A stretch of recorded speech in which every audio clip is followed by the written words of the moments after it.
ఏలూరు జిల్లాలో తొలి గులియన్ బారీ సిండ్రోమ్ జీబీఎస్ కేసు నమోదైంది. చింతలపూడి మండలం ఎర్రగుంటపల్లికి చెందిన బాలికకు జీబీఎస్ సోకినట్లుగా గుర్తించి విజయవాడ ఆసుపత్రికి తరలించారు. అక్కడ బాలిక చికిత్స పొందుతోంది. ఇదే జీబీఎస్తో శ్రీకాకుళం జిల్లాలో 10 ఏళ్ల బాలుడు చనిపోయాడన్న ప్రచారంతో ప్రజల్లో భయం ఇంకా పెరిగిపోయింది.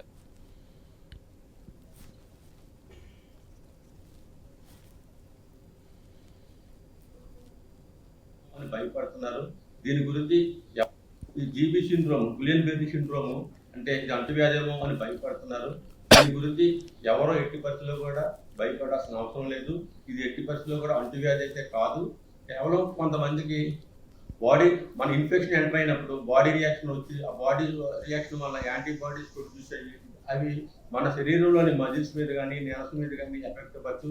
దానివల్ల వాళ్ళు పెరాలసిస్ రావచ్చు, రెస్పిరేటరీ అరెస్ట్ కూడా రావచ్చు. ఇది చాలా రేరెస్ట్ గా జరుగుతుంది. దీని గురించి ఎవరు ఎట్టి పరిస్థితుల్లో కూడా భయపడాల్సిన అవసరం లేదు.